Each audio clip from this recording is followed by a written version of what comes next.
कहानी की शुरुआत होती है आज से लगभग 1100 साल पहले, जहां राजा और वैंडल और उसका भाई फियोनीर एक जंग जीतने के बाद वापस आ रहे थे। वापस आकर और वैंडल अपनी बीवी गुडरन और अपने बेटे एमलेथ से मिला, जिसे उसने एक खास हार दिया जो उसने एक राजकुमार को मारकर जीता था। उधर फियोनीर भी अपने बेटे थिरौर से मिला। बाकी सबसे मिलने के बाद और वैंडल ने अपनी बीवी गुडरन के साथ अकेले में थोड़ा सा समय बिताया, जहां उसने गुडरन को अपने जख्मों के बारे में बताया। पर उसके मुताबिक वो इतनी जल्दी मरने वाला नहीं था, क्योंकि वो एक योद्धा की तरह युद्ध के मैदान में लड़ते लड़ते मरना चाहता था। पर फिर भी वो अपने बेटे एमलेथ को भविष्य के लिए तैयार करना चाहता था। उसी रात और वैंडल एमलेथ को मंदिर में लेकर गया ताकि उनकी रस्मों के हिसाब से खास पूजा की जा सके, जिसके बाद एमलेथ एक लड़के से आदमी में बदल जाएगा। और ये सब कुछ हीमर की देखरेख में होने वाला था। पूजा के दौरान उन दोनों ने अपने अंदर के भेड़ियों को जगाया और साथ ही एमलेथ को उनके खानदान के बारे में बताया गया, जिसके बाद एमलेथ से हमेशा एक इज्जत की जिंदगी जीने और किसी भी हाल में अपने पिता की मौत का बदला लेने का वादा लिया गया। इसके बाद हीमर ने एमलेथ को पीने के लिए खास ड्रिंक दी, जिसे पीते ही एमलेथ को अजीबोगरीब चीजें दिखाई देने लगी। और जैसे ही उसने अपने पिता के जख्मों को छुआ तो उसे अपने सारे पूर्वज दिखने लगे। कुछ देर बाद अपनी पूजा खत्म करके जब वो दोनों बाहर निकले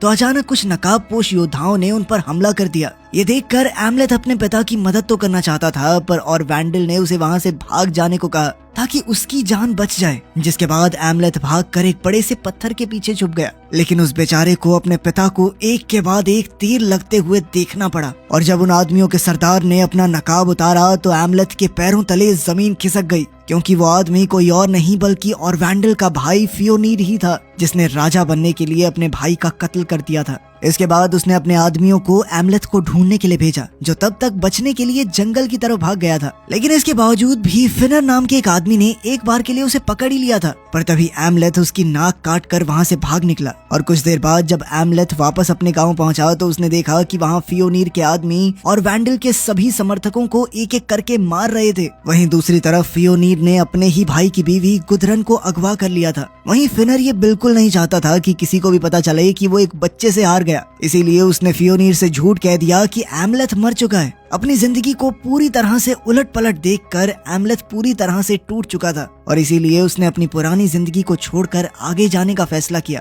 जिसके बाद उसने समुद्र के किनारे से एक नाव उठाई और वहां से दूर चला गया। पर उसने खुद से एक वादा किया कि वो अपने पिता की मौत का बदला जरूर लेगा और साथ ही अपनी माँ को भी बचाएगा। कई साल बीत जाने के बाद अब एमलेथ लैंड ऑफ रस्ट में एक वाइकिंग ट्राइब के साथ रहता था और अब वो अपनी राजकुमारों वाली जिंदगी छोड़कर एक खतरनाक योद्धा बन गया था। वाइकिंग्स लुटेरों की जिंदगियां जिया करते थे। वो अलग अलग गांव में रेड मारकर वहां के लोगों को अगवा करके दूसरे देशों में गुलाम के तौर पर बेच दिया करते थे। और ऐसी ही एक रेड में गदाकरी गांव को जीतने के बाद जब एलमेथ सैर कर रहा था तो वो एक टेम्पल में पहुंचा, जहाँ उसकी मुलाकात सिरेस से हुई, जिसने एमलेथ को उसके बदले और वादे के बारे में याद दिलाया। और साथ ही उसने ये भी बताया कि एमलेथ इस चीज में जरूर सफल होगा, लेकिन इसके लिए एमलेथ को उस गांव में जाना जरूरी था जहां फियोनीर अब रहता था। सिरेस ने और भी चीजें बताई, जैसे कि आगे जाकर वो एक लोमड़ी का पीछा करते हुए एक खास तलवार तक पहुंचेगा, जिसका इस्तेमाल करके उसका बदला पूरा होने वाला है। गायब होने से पहले उस सिरेस ने एमलेथ को ये भी बताया कि वो उसकी मदद सिर्फ इसलिए कर रही है क्योंकि एमलेथ का नाता मेडन किंग से था, जिसके बारे में उसे भविष्य में ही पता चलेगा। अगली सुबह एमलेथ को पता चला कि जिन लोगों को उन्होंने गदाकरी गांव से गुलाम बनाया था उन्हें फियोनीर नाम के एक आदमी के पास भेजा जा रहा था। और ये नाम सुनते ही एमलेथ के कान खड़े हो गए और उसने अपने दुश्मन के बारे में और जानकारी इकट्ठा करने के लिए पूछताछ शुरू कर दी, जिस दौरान उसे पता चला कि जैसे ही फियोनीर ने और वैंडल का कत्ल किया तो उसके कुछ ही दिन बाद नॉर्वे के राजा ने फियोनीर पर हमला कर दिया था, जिसके बाद उसे अपना सब कुछ हार कर आइसलैंड भागना पड़ा। ठीक उसी वक्त एमलेथ की नजर एक रेवन पर पड़ी और उसे याद आया कि उसके पिता को किंग ऑफ द रेवंस कहा जाता था और उसने इस घटना को एक इशारे की तरह लिया। जिसके बाद उसने सबसे पहले अपने बाल काटे और फिर एक गुलाम के कपड़े चुराकर अपनी छाती पर भी गुलाम का निशान लगा दिया और आखिरकार वो खुद भी उस जहाज पर चढ़ गया जो सभी गुलामों के साथ फियोनीर के पास ले जाया जा रहा था। उस जहाज पर उसकी मुलाकात ओल्गा नाम की एक औरत से हुई जो एक जादूगरनी होने का दावा कर रही थी और साथ ही वो ये भी जानती थी कि एमलेथ एक वाइकिंग है, पर इसके बावजूद भी वो हमेशा एमलेथ के साथ अच्छा बर्ताव करती थी। यहाँ तक कि जब एमलेथ को उसका बीता हुआ कल सताता था तब ओल्गा ही उसे सहारा देती।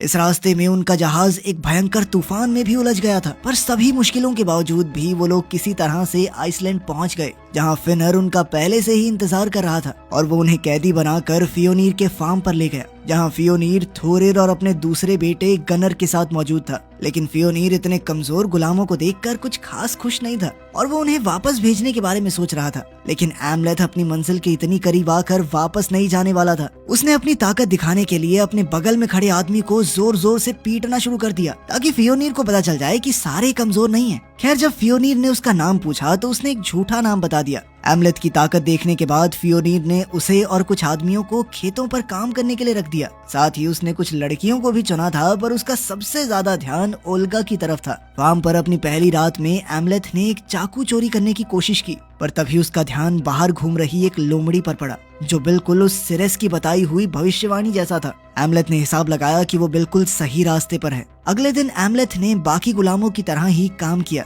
जिसके चलते उसे फियोनीर के घर में घुसने का मौका मिल गया, जहां वो ये जानकर हैरान रह गया कि उसकी माँ गुदरन अभी भी जिंदा थी और उसी ने फियोनीर के दूसरे बेटे गनर को जन्म दिया था। खैर, उसी रात एमलेथ लोमड़ी का पीछा करते हुए गुफा में पहुंचा, जहां उसकी मुलाकात एक तांत्रिक से हुई, जिसने उसे कटा हुआ सर दिखाते हुए बताया कि उसने हीमर के सर को तब से बचा कर रखा है जब फियोनीर ने उसे मारा था, और साथ ही वो एमलेथ की असलियत भी जानता था। इसके बाद उस तांत्रिक ने खास जादू के जरिए एमलेथ की बात हीमर की आत्मा से करवाई, जिसने उसे प्राचीन तलवार ड्रैगर की कहानी सुनाई, जिसका इस्तेमाल सिर्फ रात को ही किया जा सकता था। उस तलवार को पाने के लिए एमलेथ को उसके मालिक माउंट ड्वेलर से मिलना होगा, और ऐसा करने के लिए चांद की रोशनी पर भरोसा रखना जरूरी था। एमलेथ के वहाँ से जाने से पहले तांत्रिक ने उसे बताया कि उसे आने वाले समय में अपनों के लिए प्यार या दुश्मनों के लिए नफरत में से एक चीज को चुनना पड़ेगा।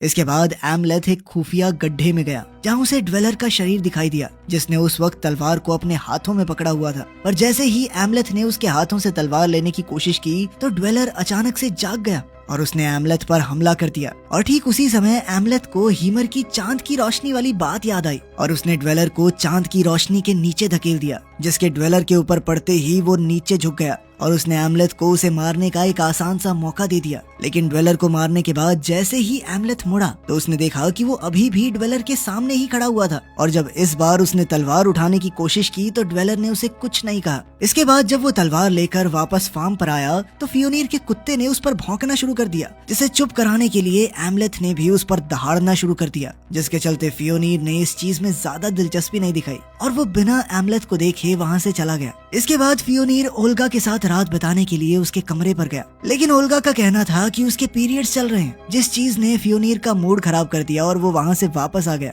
वहीं बाहर एमलेथ ये सब देख रहा था और उसने हिसाब लगाया कि ये हमला करने का बिल्कुल सही समय है, लेकिन तब तक सूरज उगना शुरू हो गया था, जिसके चलते वो अपनी तलवार का इस्तेमाल नहीं कर सकता था और इसीलिए वो तलवार को छुपाकर चुपचाप वहाँ से चला गया। अगले दिन एमलेथ ने ओल्गा को तलवार के बारे में बताया, जिसके बाद ओल्गा भी उसकी मदद करने के लिए तुरंत ही तैयार हो गई, क्योंकि उसे भी अपनी आजादी चाहिए थी। पर तभी एमलेथ ने उसे बताया कि वो फियोनीर को मारने के साथ साथ अपनी माँ गुदरन को भी बचाना चाहता है, क्योंकि उसके मुताबिक वो भी बस फियोनीर की एक गुलाम ही थी जो अपनी और अपने बच्चे की सुरक्षा के लिए चुपचाप वहाँ रहती थी।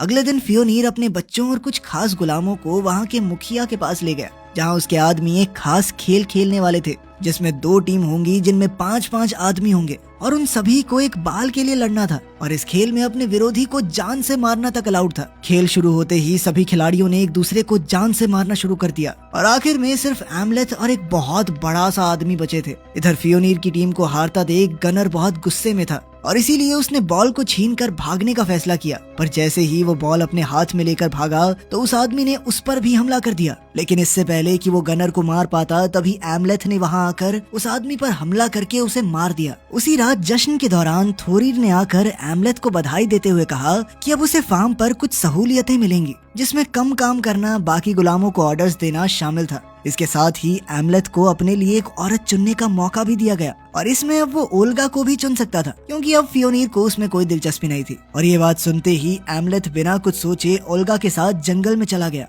ताकि कोई उन्हें परेशान न कर सके। कुछ देर तक एक दूसरे से अपना प्यार जताने के बाद ओल्गा ने अपने जादू की मदद से धरती से अपनी सुरक्षा करने के लिए कुछ मदद मांगी, जिसके बाद उन्हें कुछ खास मशरूम मिले जो अपना बदला पूरा करने में एमलेथ के काम आएंगे। अगली सुबह उन्होंने आम गुलामों की ही तरह अपना काम किया, पर रात होते ही एमलेथ ने अपनी तलवार से गनर के 2 आदमियों को मारकर उनके शरीर को चौराहे पर लटका दिया। अगली सुबह ये देखकर गनर बहुत गुस्से में था और उसके मुताबिक ये काम क्रिश्चियंस का था। लेकिन फियोनीर इस बात को मानने के लिए तैयार नहीं था और इसीलिए उसने अपने फार्म के प्रीस्ट को इसकी जांच करने के लिए बुलाया, जिसने कुछ देर तक जांच करने के बाद उन्हें बताया कि ये जख्म कोई मामूली जख्म नहीं थे और जिसने भी ये हमला किया है वो बदले का भूखा है और वापस से हमला जरूर करेगा।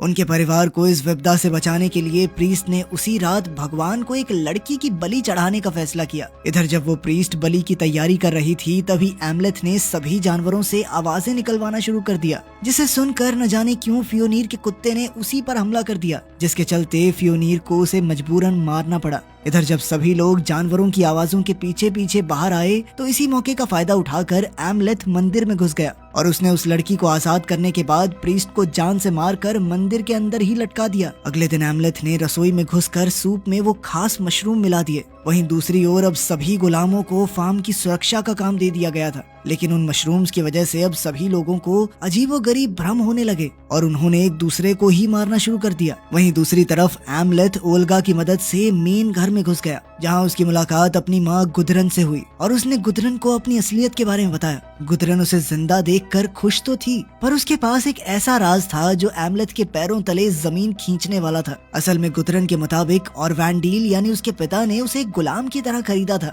और उसे कभी भी ऑरवैंडील से प्यार नहीं था, यहाँ तक कि उसने ही फियोनीर को कहकर ऑरवैंडील का कत्ल करवाया था ताकि वो उस इंसान के साथ रह सके जिससे वो सच में प्यार करती थी। और कत्ल वाले दिन वो जोर जोर से चिल्ला नहीं बल्कि हंस रही थी। अब एमलेथ को लग रहा था कि शायद उसे गुदरन को भी मार देना चाहिए, पर तभी गुदरन ने कहा कि मैं जानती हूँ कि तुम अपनी माँ यानी मुझसे कितना प्यार करते हो और अगर वो फियोनीर और थोरीर को मारने में कामयाब हो जाएगा तो वो एमलेथ को ही अपना नया राजा मान लेगी, जिसके बाद वो दोनों एक साथ मिलकर राज कर सकते हैं। और अपनी ये बात खत्म करते ही उसने एमलेथ को चूम लिया, जो कि एक बहुत अजीब बात थी क्योंकि वो उसका बेटा था। पर एमलेथ उसके इस जाल में फंसने वाला नहीं था और वो तुरंत ही थोरीर को मारने चला गया, जिसका कत्ल उसने उसके बिस्तर में ही कर दिया। इसके बाद एमलेथ ओल्गा से मिला और उसे पूरी सच्चाई के बारे में बताया और अब जब गुदरन को उसकी असलियत के बारे में पता चल गया था तो अब वो एक गुलाम के तौर पर इस फार्म पर नहीं रुक सकता और इसीलिए वो एक खुफिया जगह पर छुपने के लिए चला गया।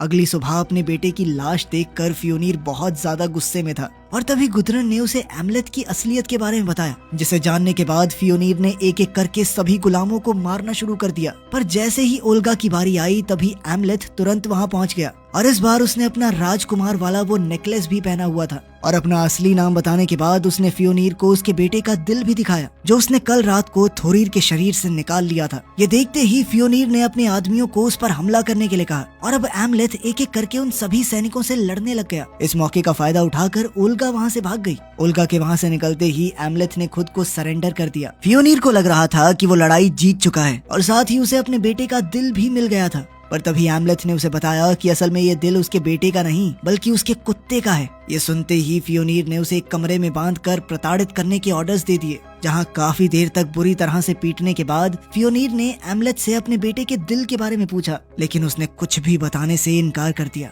फियोनीर को अपने बेटे का अंतिम संस्कार करना था, उसे देर हो रही थी और इसीलिए उसने एमलेथ के साथ बाद में हिसाब पूरा करने का फैसला किया। लेकिन जाने से पहले फियोनीर के एक सैनिक ने एमलेथ की तलवार को बेकार समझकर उसी कमरे में फेंक दिया, क्योंकि उससे तो वो कमान से बाहर तक नहीं निकल रही थी। उनके कमरे से जाते ही बहुत सारी रेवंस वहाँ पर आई, जिनके साथ एक अनजान आदमी भी था। उधर फार्म पर सभी लोग थोरीर के अंतिम संस्कार में लगे हुए थे। कुछ देर बाद जब वो लोग एमलेथ को मारने के लिए वापस गए तो वो वहाँ था ही नहीं। उधर एमलेथ को अजीबोगरीब चीजें दिख रही थी, जैसे कि वो एक घोड़े पर है जिसे एक वैल्करी चला रहा था। पर जैसे ही उसकी आंख खुली तो उसे एहसास हुआ कि असल में ओल्गा ने उसे बचाया था। अब एमलेथ को लग रहा था कि शायद ओल्गा का साथ उसके नसीब में लिखा हुआ है और इसीलिए उसे ओल्गा के साथ भाग जाना चाहिए। उसने किया भी कुछ ऐसा ही। पूरा एक दिन लगातार घोड़े पर सफर करने के बाद वो लोग समुद्र के किनारे पर पहुंच गए, जहां उन्हें एक नाव पर चढ़ने की इजाजत मिल गई। नाव पर चढ़ने के बाद एमलेथ की नजर ओल्गा के गले पर लगे जख्म पर पड़ी, जो फियोनीर के खंजर से आया था। और जैसे ही उसने उस जख्म को छुआ तो उसे एक बार फिर से अपने सभी पूर्वज दिखाई दिए, जिससे उसे पता चला कि ओल्गा 2 बच्चों की माँ बनने वाली थी, जिनमें से एक आगे जाकर मेडन किंग बनेगा। ये एक बहुत ही अच्छी खबर थी, पर एमलेथ का मानना था कि जब तक फियोनीर जिंदा है तब तक उसके बच्चे कभी भी सुरक्षित नहीं रह सकते। और तभी उसे तांत्रिक की बात याद आई और उसने दुश्मनों के लिए नफरत और अपनों के लिए प्यार दोनों को चुनने का फैसला किया, जिसके बाद वो फियोनीर का कत्ल करने के लिए निकल गया। और रात होते ही एमलेथ ने फार्म में घुसकर एक एक करके सैनिकों को मारना शुरू कर दिया। जैसे ही वो मेन घर में घुसा तो गुदरन ने उस पर हमला कर दिया, जिसके बाद मजबूरन एमलेथ को उसे भी मारना पड़ा। तभी गनर ने उस पर पीछे से हमला किया पर उसे नीचे गिराकर एमलेथ ने उसका भी कत्ल कर दिया। तभी फियोनीर भी वहां पहुंच गया और अपने परिवार की लाशें देखने के बाद उसने एमलेथ को नर्क के दरवाजे पर मिलने को कहा, जिसका असल मतलब था वोल्केना हेल्का नाम की एक जगह पर मिलना, जहां एक आखिरी बार लड़कर वो दोनों हमेशा हमेशा के लिए अपना हिसाब बराबर करने वाले थे। एमलेथ तो इतने सालों से इसी मौके का इंतजार कर रहा था, इसीलिए वो जख्मी हालत में ही तुरंत वोल्केनो की तरफ निकल पड़ा। लेकिन जाने से पहले उसने आराम से खड़े होकर पूरे गांव को जलते हुए देखा,